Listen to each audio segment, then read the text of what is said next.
नमस्कार दोस्तों, मैं डॉक्टर स्वप्निल सागर जैन निरामय होम्योपैथी के अपने इस YouTube चैनल पर आप सभी का बहुत बहुत स्वागत करता हूं।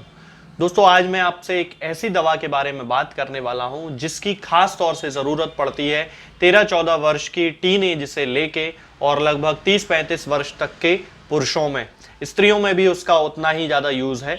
और ये जो यूज़ है वो इस कारण से है क्योंकि ये जो लोग होते हैं ये बहुत ही ज़्यादा हस्तमैथुन करते हैं, मैस्टरबेशन करते हैं, और उस मैस्टरबेशन के कारण इनका शरीर अंदर से पूरी तरह खोखला हो जाता है।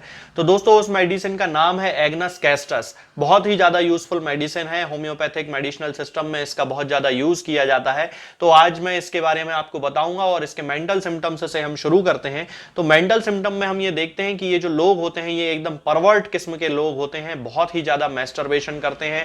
पूरी तरह इनके दिमाग में केवल सेक्स ही चलता रहता है। हस्तमैथुन की बहुत ज़्यादा इनको आदत हो जाती है और उसके कारण इनका दिमाग अंदर से बहुत ज़्यादा कमज़ोर हो जाता है, इनका शरीर अंदर से बहुत ज़्यादा कमज़ोर हो जाता है, बहुत वीकनेस इनको आ जाती है, इनकी कंसंट्रेशन की पावर पूरी तरह खत्म हो जाती है। और इसके साथ साथ ही हम ये देखते हैं कि इनको अपनी हेल्थ की चिंता होने लगती है। ये बहुत ज्यादा डेस्पेयर में चले जाते हैं और इनको ऐसा लगने लगता है कि अब इनका जो जीवन है वो व्यर्थ हो चुका है। मरने की इच्छा इनकी होने लगती है। इनको ऐसा लगता है कि अब ये मर जाएंगे। इनके जो जेनाइटल पार्ट्स होते हैं, यदि हम मेल जेनिटेलिया की बात करते हैं तो इनके जो जेनाइटल पार्ट्स होते हैं वो एकदम से रिलैक्स्ड हो जाते हैं। बिल्कुल टेस्टिस बिल्कुल रिलैक्स्ड रहता है, पेनिस बिल्कुल रिलैक्स्ड रहता है।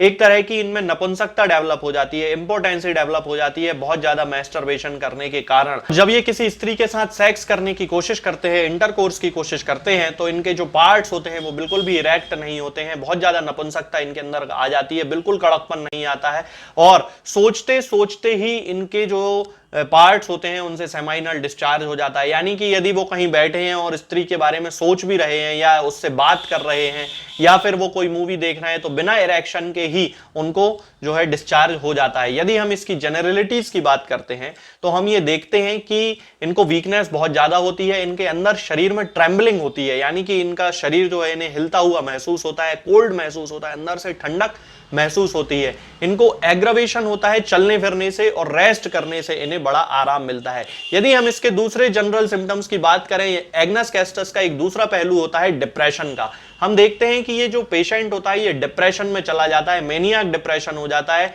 इसके अंदर कॉन्फिडेंस बिल्कुल खत्म हो जाता है। तो ये अपने आप को कॉन्फिडेंस वाला व्यक्ति शो करने के लिए एक एक्सट्रीम सुपरफिशियल बिहेवियर जो है वो बना लेता है और बाहर के लोगों से बहुत ही हार्श ये इसका बिहेवियर हो जाता है। बहुत खराब गंदा व्यवहार ये अपने परिवार के लोगों के साथ, अपने दोस्तों के साथ, अपने मिलने जुलने वाले लोगों के साथ करने लगता है। यदि हम इसके हेड की बात करते हैं तो हेड में हम देखते हैं कि चूंकि वीकनेस इसके अंदर बहुत ज्यादा है तो सिरदर्द की इसको बहुत ज्यादा शिकायत रहती है। अपने कमरे में अकेला लेटा रहता है, आंखें बंद करके पड़ा रहता है, इससे इसको थोड़ा सा आराम मिलता है।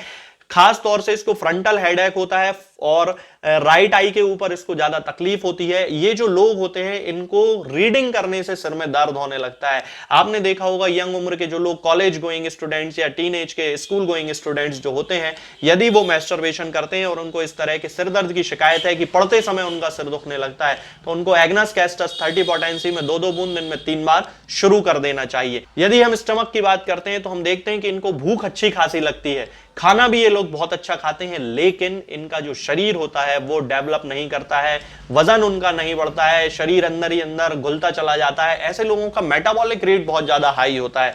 6-8 रोटी एक बार में खा लेने के बाद भी, अच्छी खासी डाइट खा लेने के बाद भी इनका जो शरीर होता है वो डेवलप नहीं कर पाता, वेट इनका नहीं बढ़ता है। उस कंडीशन में हमें एग्नस कैस्टस 30 पोटेंसी में 2-2 बूंद दिन में 3 बार करके शुरू कर देनी चाहिए। यदि हम इसके एब्डोमेन की बात करते हैं तो एब्डोमेन में इसको ऐसा सेंसेशन होता है जैसे अंदर से जो इसकी इंटेस्टाइन है वो प्रोलैप्स हो गई है और एब्डोमेन को सपोर्ट की आवश्यकता है। बहुत सारे लोगों में हर्निया भी इसके पेशेंट में हो जाता है। यदि हम इसके रेक्टम की बात करते हैं तो रेक्टम में इसको कॉन्स्टिपेशन की शिकायत होती है और इसके साथ ही जो इसका स्टूल होता है वो रिसीड कर जाता है, मतलब थोड़ा सा स्टूल पास आउट होता है, उसके बाद इसको सेंसेशन तो होता है कि स्टूल पास करना है, लेकिन वो वो स्टूल को पास नहीं कर पाता है। इसके साथ ही पार्ट्स चूंकि इसके रिलैक्स्ड हो जाते हैं, सेमाइनल डिस्चार्ज इसको होने लगता है लैट्रिन या बाथरूम करते समय। यही एक सिम्टम जो है सेलेनियम में भी पाया जाता है और सबल सेरुलाटा में भी पाया जाता है कि लैट्रिन बाथरूम करते समय इन लोगों को सेमाइनल डिस्चार्ज की शिकायत होती है। जैसे ही ये थोड़ा सा प्रेशर लगाते हैं इनको सेमाइनल डिस्चार्ज हो जाता है।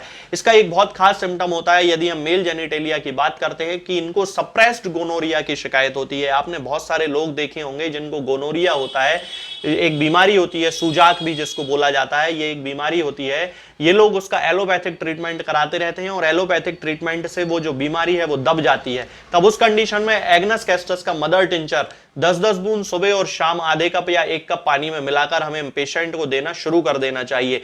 मेल जेनिटेलिया में ही हम देखते हैं कि ये जो पेशेंट होता है, जैसा कि मैंने अभी थोड़ी देर पहले भी आपको बताया था कि इसके जो पार्ट्स होते हैं वो रिलैक्स्ड हो जाते हैं, पहने से एकदम रिलैक्स्ड रहता है, नपुंसकता आ जाती है, इंपोर्टेंसी डेवलप हो जाती है, ये बिल्कुल भी सेक्स नहीं कर पाता है। फीमेल के पास जाते ही इसका सीमेन डिस्चार्ज हो जाता है और फिर इसके अंदर एक डिप्रेशन की स्थिति डेवलप हो जाती है। यदि हम इसकी फीमेल की बात करते हैं तो वो महिलाएं जो कि नर्सिंग वुमन हैं, जो फीडिंग कराती हैं अपने बच्चों को, मिल्क फीड कराती हैं, उन महिलाओं में यदि कभी मिल्क का आना बंद हो जाता है, यानी कि स्तन से दूध का आना बंद हो जाता है, तब एग्नस कैस्टस 10-10 बूंद दिन में 3 बार इसका मदर टिंचर आधे कप या 1 कप पानी में मिलाकर देने से उनको वापस जो है वो मिल्क आना स्टार्ट हो जाता है। लेकिन इन महिलाओं का एक खास सिम्टम होता है और वो ये होता है कि ये सेक्स के प्रति इनको एवर्जन हो जाता है, इनके अंदर एक तरह की सैडनेस डेवलप हो जाती है और सेक्स से यानी कि क्वेश्चन से इनको बिल्कुल भी इंटरेस्ट उसमें नहीं रह जाता है। यदि हम इसकी नींद की बात करते हैं दोस्तों, तो हम ये देखते हैं कि एग्नस कैस्टस का जो पेशेंट होता है उसको बिल्कुल इरोटिक ड्रीम्स आते हैं, यानी कि सपनों में वो पूरे पोर्नोग्राफिक ड्रीम्स ही देखता है, महिलाओं को देखता है, सेक्स करते हुए खुद को देखता है, दूसरी महिलाओं को सेक्स करते हुए देखता है। इस तरह के इरोटिक ड्रीम्स आते हैं और इन्हीं सपनों में रहने के कारण उसके दिमाग से, चूंकि उसका जो नर्वस सिस्टम होता है वो पूरी तरह उसी में लिप्त हो चुका होता है, इसलिए उसको इमिशन होने लगता है, नाइट फॉल जिसको कहते हैं, होने लगता है और पार्ट्स बिल्कुल रिलैक्स्ड रहते हैं, मतलब बिना इरेक्शन के भी उसको नाइट फॉल की शिकायत होने लगती है। सुबह वो जब सोकर उठता है तब पार्ट्स में कड़कपन आता है, लेकिन जो कड़कपन आता है वो एकदम से पेनफुल होता है और बहुत ज्यादा दर्द उसको महसूस होता है। ये सारे सिम्टम्स जो हैं दोस्तों एग्नस कैस्टस के होते हैं। इसकी जो खास जो थीम है वो है पेशेंट का सेक्सुअली ओवर एक्साइटेड होना, मैस्टरबेशन करना, बहुत ही ज्यादा परवर्ट किस्म का होना, महिलाओं को देखते रहना, पोर्नोग्राफिक कंटेंट को देखते रहना और उसके कारण अपने जीवन में डिप्रेशन को पैदा कर लेना, अंदर ही अंदर अपने आप को वर्थलेस समझने लगना, यानी कि किसी भी काम का ना समझना और अपने आप से कोई उम्मीद ना रखना, दूसरों के प्रति गलत व्यवहार शुरू कर देना। इस तरह की जो सारे सिम्टम्स होते हैं ये एग्नस कैस्टस में देखे जाते हैं। यदि इस तरह का कोई पेशेंट आपको दिखाई देता है तो उसकी शुरुआत करनी चाहिए हमें एग्नस कैस्टस 30 पोटेंसी से 2-2 बूंद दिन में 3 बार। उसको 15 दिन तक लेना चाहिए। 15 दिन बाद उसका एक असेसमेंट करना चाहिए कि उसमें सिम्टम्स में क्या इंप्रूवमेंट हुआ है। यदि थोड़ा बहुत इंप्रूवमेंट भी है तो 30 पोटेंसी में ही हमें रखना चाहिए उसको। यदि ऐसा लगता है कि इंप्रूवमेंट उतना अच्छा नहीं है तो फिर एग्नस कैस्टस 200 पे जाना चाहिए और उसकी 2-2 बूंद दिन में 3 बार शुरू करना चाहिए। इस तरह से हम इसकी शुरुआत कर सकते हैं। यदि ऐसा है कि बहुत ज्यादा वीकनेस है तो फिर एग्नस कैस्टस का मदर टिंचर यूज करना चाहिए 10-10 बूंद दिन में 3 बार, सुबह दोपहर शाम, आधे कप या 1 कप पानी में मिलाकर। तो दोस्तों आज के लिए फिलहाल इतना ही। आगे के वीडियोस में हम बात करेंगे कुछ नई बीमारियों के बारे में और उनकी होम्योपैथिक दवाओं के बारे में।